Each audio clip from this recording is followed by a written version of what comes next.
جو عمل بغیر علم کے ہو عمل بیکار ہے. اب کیسے اس کو سمجھانا ہے؟ اب دیکھو، کوئی کسی کو نماز کے فرائض نہیں معلوم، سنت نہیں معلوم، اس کے واجبات نہیں معلوم، اور اس کی کیا چیز سے کیسا طریقہ نہیں معلوم، اپنے دل میں ایسا نماز پڑھا تو وہ نماز کیسے قبول ہوگی؟ نہیں. سو دیٹ مینس اس کے نالج نہیں ہے، اس کا علم نہیں، سو جو عمل کرا حالانکہ نماز ہی پڑھا لیکن اس کے سنتم برابر کرا نہیں، اس کے فرائض ادا نہیں کرا برابر، یا اس کے جو طریقے ہیں وہ طریقے کو برابر ادا نہیں کرا، مطلب کہ رکوع برابر نہیں کرا، سجدہ برابر نہیں کرا، تشہد نہیں برابر پڑھا، تب اس کی نماز کیسے قبول ہوگی؟ ہاں جی. یا ایک رکعت میں سورہ فاتحہ بھی نہیں پڑھا، سورہ فاتحہ جس رکعت میں نہیں پڑھتی وہ نماز قبول نہیں ہوتی.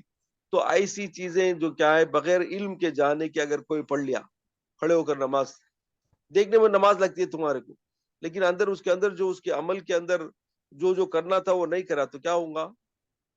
بیکار ہے. برابر بیکار. تو اس واسطے وہ عمل بیکار اٹھا کے پھینک دیتے، منہ پر پھینک دیتے، کیونکہ وہ صحیح طریقے پر صحیح علم پر نہیں تھا. تو علم کا حاصل کرنا عمل کے لیے ضروری ہے. تو علم ایسی پیاری چیز ہے، علم کی فضیلت ہی ایک ایسی چیز ہے جس سے تمہاری بزرگی، تمہارا تقوی بڑھتا ہے. جی. جب تک ہم کو نہیں معلوم کہ اللہ کیا ہے، اللہ کی حقیقت کیا ہے، اللہ کی قدر ہمارے دل میں نہیں بیٹھتی، جب تک ہم کو نہیں معلوم کہ ہمارے جو عبادتوں میں جو چیز امپورٹنٹ ہے وہ اگر وہ نہیں معلوم سب کر لے کچھ ہے.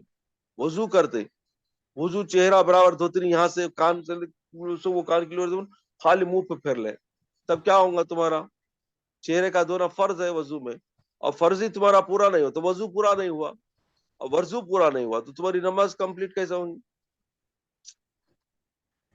جی. وضو شرط نماز ہے، شرط نماز تمہاری کمپلیٹ نہیں ہوئی، تمہیں مکمل نہیں ہوئی، پرفیکٹ نہیں ہوئی تو نماز پھر کیا ہوگی؟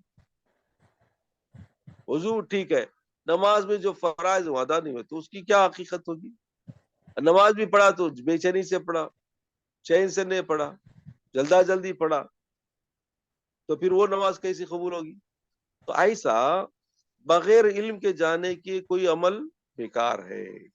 اسی طرح علم ہے، عمل نہیں کر رہا ہے، سب کچھ معلوم ہے، قرآن معلوم ہے، حدیث معلوم ہے، شریعت معلوم ہے، طریقت معلوم ہے، سب کچھ معلوم ہے، نماز نہیں پڑھتے، انہوں کیا بھی عبادت نہیں کرتے، تب وہ کیا فائدہ علم؟ تو علم بغیر عمل کے بیکار ہے. دو چیزوں میں دیکھو کرولری، ایک عمل بغیر علم کے بیکار ہے، ایک علم ہے عمل نہیں ہے تو وہ علم بغیر عمل کے بیکار ہے. جی. تو علم کے ساتھ عمل کا ہم جوڑ، سمجھے؟ جی. ہاں. تو علم حاصل کرنا بہت ضروری ہے. اس واسطے حضور صلی اللہ علیہ وسلم کی حدیث کیا ہے؟ طلب العلم فریضۃ علی کل مسلم و مسلمہ.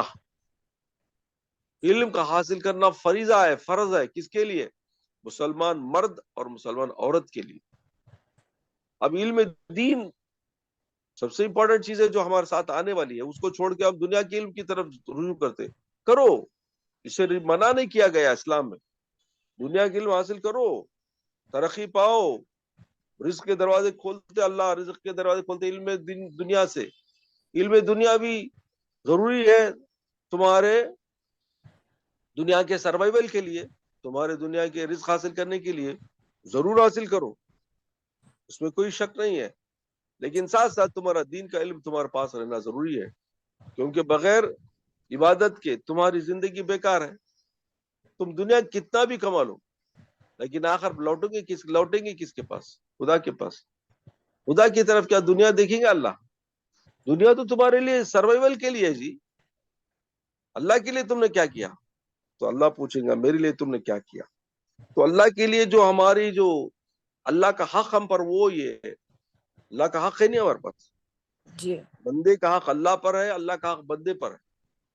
حقوق اللہ، اللہ کا حق ہے ہم پر کہ اس نے ہم کو پیدا کیا، مالک ہے، رزاق ہے، انہیں رزق دیا، پالنے والا ہمنا رب العال ربی ہے، میرا رب ہے، مجھے پالا پوسا ماں کے پیٹ سے اور آخر تک میری دیکھ بھالی فرمائی، ہر وقت دنیا میں ہم میری حفاظت فرمائی، ایسا رب جو کو ماں کے پیٹ سے پال کر آخر گڑے تک پہنچا تک میں ہماری حفاظت کرنے والا، قیامت میں بھی ہماری حفاظت کرنے والا، ہمیں جزا و سزا دینے والا رب العالمین کا حق یہ ہے کہ اس کی طرف ہم شکریہ ادا کریں، اس کے بتائے ہوئے احکام پر عمل پیرا ہوں، اور اس کے نبی پر ایمان لا کر ان کی باتوں پر ہم تابع ہوں، اور اللہ کے کلام کو پڑھے سمجھے اور اس پر عمل کریں۔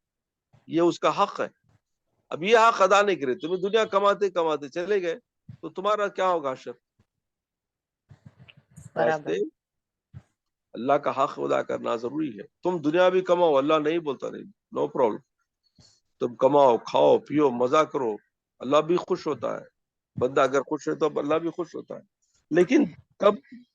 جبکہ وہ جو دنیا کی نعمتیں دینے والے رب کی عبادت کرے، اس کا شکریہ ادا کرے، یہ امپورٹنٹ ہے۔ اور شکریہ ادا کرنے کا سب سے بہترین ذریعہ کیا ہے؟ اس کی نماز بہترین چیز ہے۔ عبادت میں سب سے بہترین چیز کیا ہے؟ نماز۔ نماز کی پابندی اللہ کا شکر ہے، اللہ کا ذکر بھی ہے اس میں۔ تو اس وجہ سے اللہ کی طرف بندہ کا جو حق ہے وہ ادا کرنا ہمارے لیے فرض عین ہے، اور اللہ کا حق بھی ہم پر ہے، وہ یہ ہے کہ ہماری دیکھ بھالی کرتا ہے، ہم کو غذا دلاتا ہے، ہم کو پالتا ہے پوستا ہے، جب تکلیف ہو تو تکلیف کو دور کرتا ہے، کوئی چیز کی ضرورت ہو ہم کو پوری کرتا ہے، یہ اللہ کا حق ہم پر ہے۔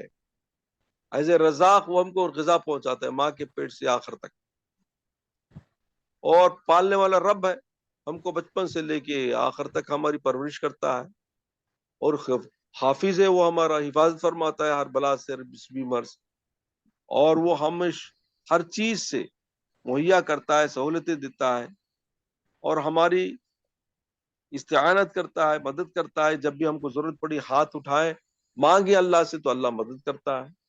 تو اس کا حق ہے ہم پر، وہ اللہ کا بندہ بھی بندے کا حق ہے اللہ سے مانگنے کا، لینے کا، دینے کا، تو یہ بھی اس کا حق ہے۔ وہ خود پرفیکٹلی کر رہا ہے، لیکن وہ پرفیکٹ کرتا ہے، لیکن ہم اس کی طرف پرفیکٹ نہیں کرتے۔ تو اس کی طرف پوچھ ہے، اس کی طرف مانگ ہوگی، قیامت پہ سوال جواب ہوگا کہ تو نے اللہ کا حق کیسے ادا کیا، کیا ادا کیا۔ اس وجہ سے دونوں چیزوں کی ضرورت ہے۔ ایک تو یہ ہے کہ بندہ اپنی حقیقت کو سمجھے، اللہ قرآن میں فرماتا ہے وما قدر اللہ حق قدری، اور تم نے اللہ کی قدر نہیں کی جس طرح کی قدر کرنی چاہیے، کہ اللہ کو جس طرح سے چاہ کر محبت سے اور اس کے ہر چیز پر اس کا شکر ادا کرتے، اس کی نعمتوں پر سجدہ ریز ہو جاتے، تو یہ اللہ کا شکر ہوتا، لیکن تم نے اس کی پرواہ نہیں کی، تمہیں اس کی پرواہ نہیں کی، تم نے اس کو یاد بھی نہیں کیا، تو یہ کیا ہوا؟ حق شناسی ہوئی، نا قدری ہوئی، نا شکری ہوئی، جس کو اللہ نہیں پسند فرماتا۔ یہی اگر تم شکر گزار بندے ہو کے دنیا میں رہتے تو اللہ کا ارشاد کیا ہے؟ لئن شکرتم لئن شکرتم لازیدنکم، اگر تم شکر کرو گے تو ہم زیادہ سے زیادہ دیں گے، ولئن کفرتم، اگر تم میرے شکرانہ نعمت کرو گے، مجھے یاد نہیں کرو گے، میرا شکر ادا نہیں کرو گے، ان عذابی لشدید، اللہ قرآن میں فرماتا ہے تم بے شکرے ہو کر، نا شکرے ہو کر، اللہ کی یاد نہ ہو کر دنیا کی طرف خالی دنیا دنیا بول کے رہو گے تو اللہ کا عذاب ہوگا۔ اللہ کا عذاب کیسا ہے؟ شدید ہوگا، پکڑ تو پکڑا، سیدھا گڑھے میں بھیجا۔ تو اس وجہ سے خدا کی یاد، اللہ کی یاد دنیا میں تمہارے لیے کامیابی ہوئی ہے۔ اس وجہ سے 5 وقت بلا بلا بلا بلا کو نماز پڑھاتا اللہ کو کیا ضرورت ہے نماز کی؟ اللہ کو کیا ضرورت ہے تمہاری عبادت کی؟ کچھ بھی ضرورت نہیں ہے۔ وہ بغیر عبادتوں کے بھی وہ اپنی طرف سے شان اس کی عالیہ، کیسے کروڑوں کے بندے اس کی عبادت نہیں کرتے، اس کا کفر کرتے، اس کا شرک کرتے، ان کو بھی کھانا دلاتا ہے، کھلاتا ہے، اور ان کو بھی پالتا پوستا ہے، دنیا میں ان کو بھی آباد رکھا ہے نہیں، کتنے لوگ آئیں جو اس کا شرک کرتے، اس کا کفر کرتے، پھر بھی ان کو ہی پالتا ہے، ان کو اچھا رکھا۔ تو یہ اس کا کہ یہ ہے وہ اپنی خدائیت کا فرض نبھا رہا ہے. وہ سارے بندے ہیں اس کے, سب کو ان کی ضرورتوں کو پورا کرتا ہے. لیکن جب وہ بندہ کو ٹائم دیتا ہے, چانس دیتا ہے دنیا میں کہ وہ اتنی نعمتیں پا کر بھی اگر صحیح بھی حقیقت کو سمجھ کر اللہ کی طرف رجوع کر لے, واقعی وہ کامیاب ہو جائے گا. نہیں کرتا تو اس کو چھوڑ دیتا ہے, دنیا میں رہو, مزہ کرو, کتنا کرتا کر لے, کر, میرے پاس تو آنا ہے واپس. تب جا کے ریئلائز کرے گا, ہاں کیا کام کرا میں, دنیا بول کر اللہ کو چھوڑ دیا. تو وہ مشرک اور کافر بندے قیامت میں پچھتائیں گے دوزخ میں جب جائیں گے. جی وہ بندے جو اللہ کی یاد میں تھے, دنیا بھی کمائے, اللہ کی یاد بھی کرتے رہے, عبادت بھی کرتے رہے اور اللہ کو کبھی نہیں بھولے, تو ایسے بندوں کے لیے دنیا میں بھی اللہ اس کی ان پر رحمت برسائے گا, اور آخرت میں تو ان کے لیے جنت کے دروازے کھل جائیں گے, وہاں جا کے وہ انجوائے کریں گے. تو اس طرح سے اللہ کا انصاف ہوگا, اور قیامت میں بندوں کے اعزاز اور بندوں کی جو بھی اعمال ہوں گے ان کی طرف اللہ کا ایک فیصلہ ہوگا اور ان کے لیے انعامات ہوں گے. سمجھے؟ جی حضرت. یہ ہے. بس ہمیں ریئلائز کرنا چاہیے.